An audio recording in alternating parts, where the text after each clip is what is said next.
In this presentation, I'm going to explain what happens in a high-end recording session.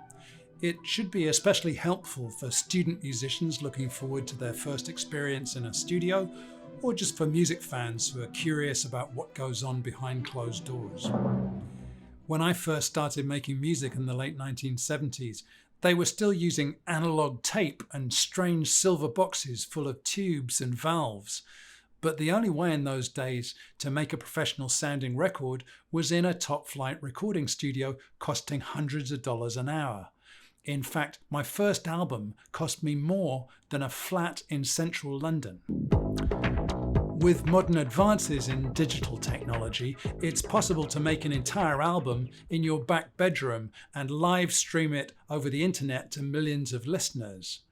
But if you have to record an orchestra or an ethnic percussion ensemble or a choir, there's really no alternative to using a professional recording studio. You need isolation, you need controlled room acoustics, and you need pristine microphones and mixing board and outboard equipment, all under the control of a trained sound engineer. And once the clock is running, you have a limited window of time to capture the ultimate performance by your musicians.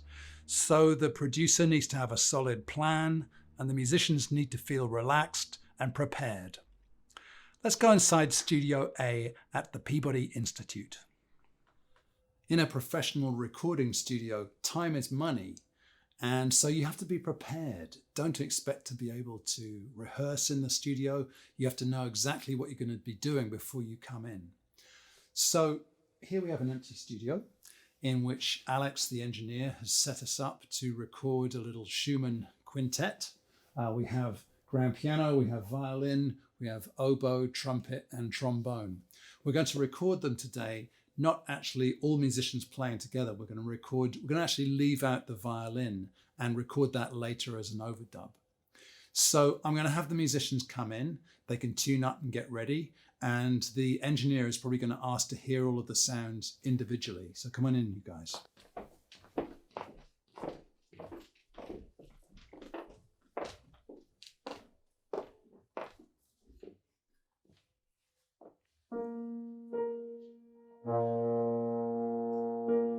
So when you're in the studio as a musician, you can take all the time you need to tune up and get ready, but it's really important for communication that you don't waste any time playing stuff that you don't really need to play. But it is important that you get comfortable in your seat, you get comfortable with your headphones, you get comfortable with the position and the location that you have to your fellow musicians. This is what's called the ground track. It's the first track that you record. So they don't need to be using headphones because they're playing without a tempo or a click track to play to. So now it's the time for the engineer, Alex, to get individual sounds and volumes on the microphones that he's got set up. So Alex is going to be able to speak from the control room through to the studio using a talkback. So you're going to hear the engineer's voice now as he speaks to the musicians. All right, Sam, can we hear a little bit of piano, please? Thank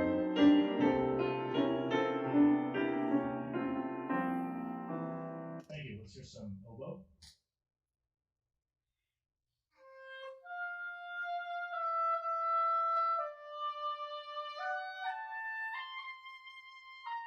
And trumpet.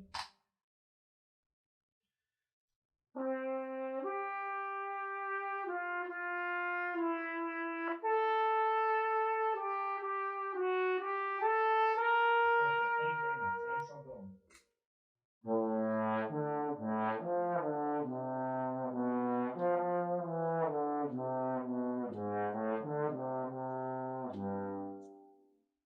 That sounds fantastic. All right. So the engineer will tell you when he's ready, but as a musician, you need to feel comfortable in your part.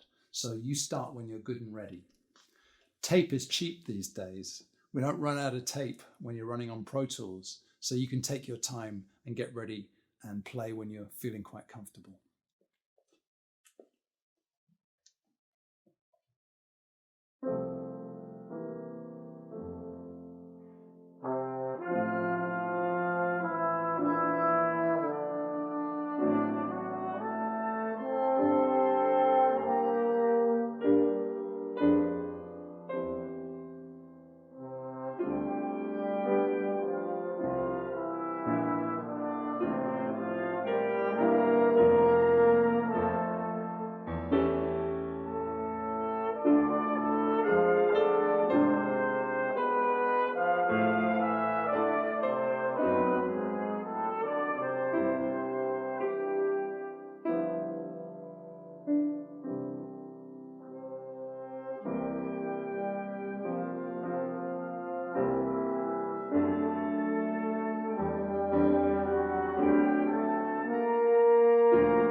was very nice. Now, a couple of notes about this.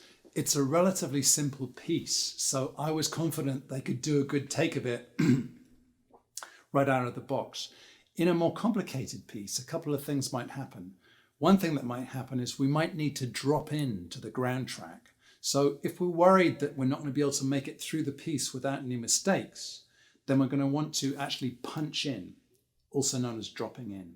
Now, in order for that to happen, they're going to need their headphones on, aka their cans. If that had been the case, I would have had them wear cans from the outset, because if I get them to put their cans on now, it's going to suddenly feel very different.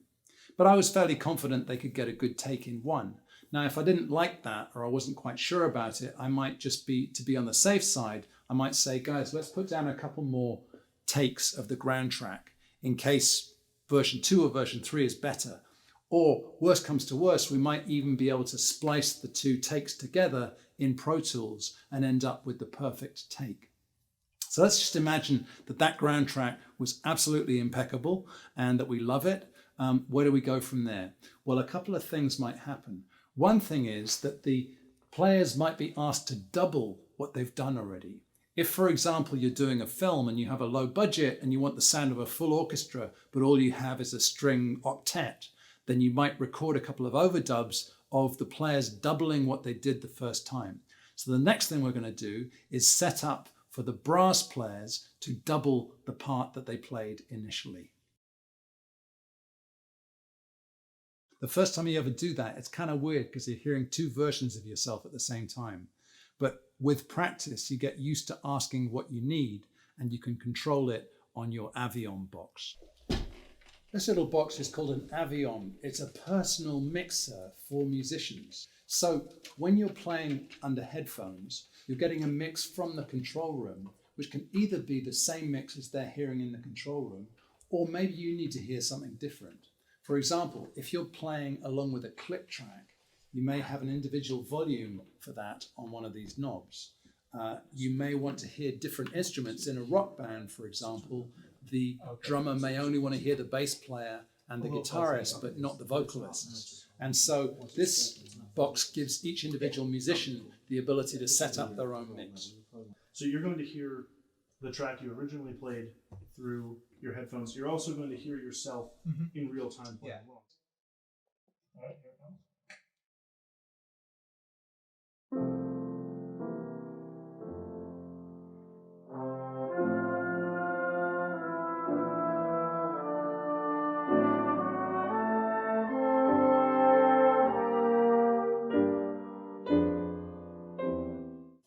So how was the level, you guys?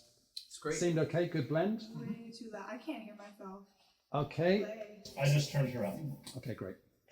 So Sonia did the right thing, which was to tell the engineer that she couldn't hear herself. It is important that the musicians feel comfortable, right? And so even when the studio is not quite working the way it should be, it's really important that the musicians pipe up and say so. So I think if the levels are good, then we're ready to go ahead and record the double track for the brass and oboe. Oh, one more thing.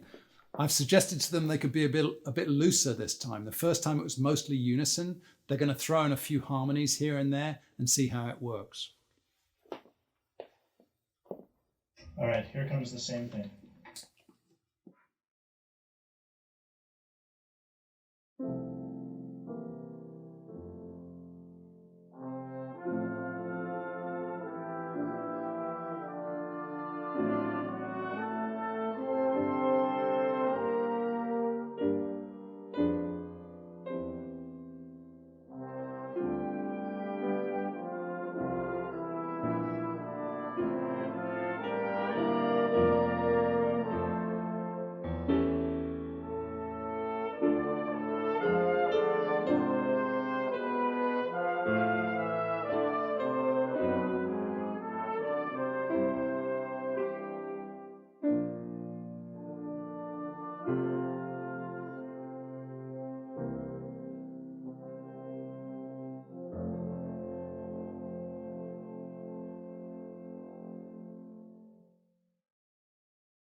So Alex, if you could find the spot Have you got the music in there?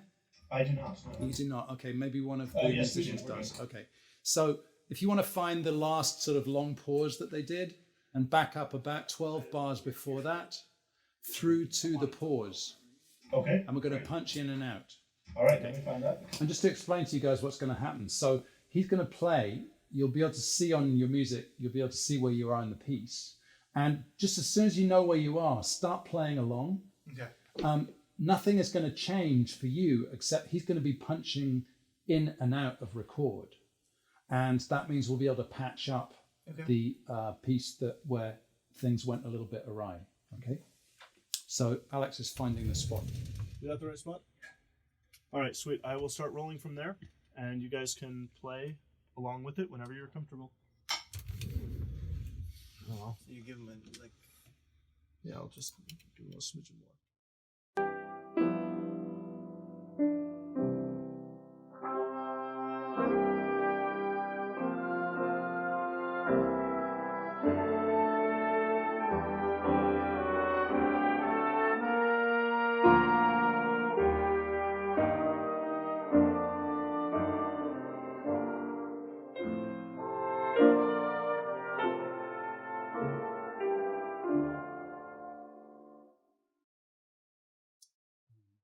Very good. Thank you.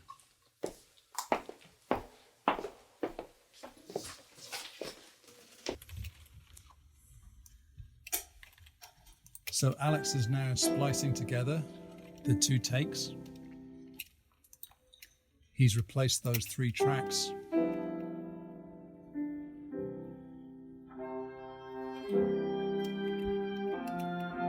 So now we've got the perfect take. You notice he put in little crossfades between the tracks just to make sure there are no clicks. You're ready. Can you take a seat and we'll get a sound for the violin and see how that sounds?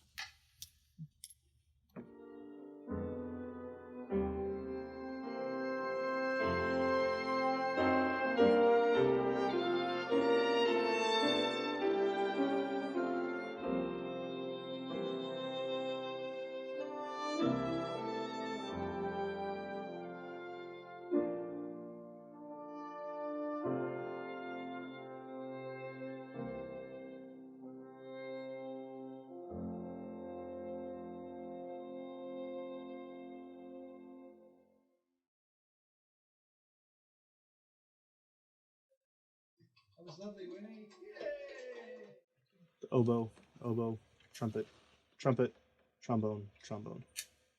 And the piano track stays the same through the whole thing, and the violin track here is the one we just recorded over the top of everything else. All of these faders that we're mixing from the computer, the computer is playing back files to all these channels, and I can adjust the level of each one, and I can add reverb to each one as I see fit, and then the final output is being sent to the speakers and to the camera, and also back into the computer so we can record at extremely high fidelity the mix we're creating right here on the console. So the idea of it is that when you record, you keep the tracks as raw and unfiltered as you possibly can. You just get a good level into the computer, but you don't add any EQ or reverb or anything like that. And that way you have the best range of options in the mix. So now we're done with recording. We've got the performances captured that we want. We're going to bring everything up on individual channels on the mixing board, which is where you have the ultimate flexibility with EQ and compression and reverb and those kinds of things. And the goal then is to do a final mix down, just like when you bounce down your GarageBand file to an MP3 file. We're going to do a bounce down. It won't be to MP3. It's going to be very high quality, but we'll be mixing down to stereo using all of the available inputs that we have, effects, EQ, compression, and so on.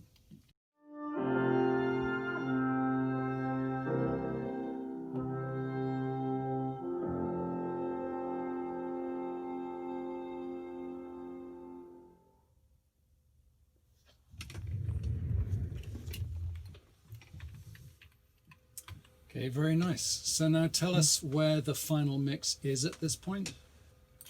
Here's the final track, and we want to actually take these two and edit them closer to each other, To get rid of the... get rid of the excess noise, find where the track actually starts, find the end, and create a little bit of a fade. That way the sound falls out nicely and there's not a sharp spike right at the end of your recording. And then you'll actually take that entire file right there, and when you export the track, you have options. You can export as a WAV, which is full resolution. You can add an MP3, which is better for uploading to Google Drive to share with to share with the clients or the So you'd musicians be who making played. two versions of your mix master, right? Exactly, The two WAV, which is the identical master. versions. Yeah. Well, except the MP3 one is a lot smaller and not as good quality. Exactly. There's the MP3 file. He can download it, play it from the web, whatever he wants. They can all access it easily and do whatever they want with it, since there's no copyright on this. So it's just a grown-up version of what you guys have been doing with GarageBand and your iPads, right? Mhm. Same technique, higher quality, a lot more expensive. Time is very precious, but the process is fundamentally the same. I hope this gives you some insight into the recording process. It's a science that's evolved over a century of experimentation and evolution, and it's not going away anytime soon.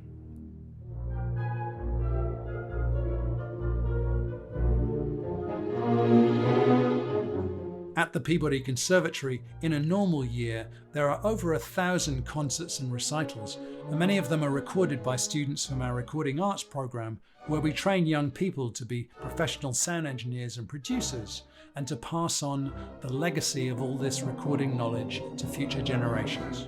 Thanks for watching, and I'll see you at the Q&A.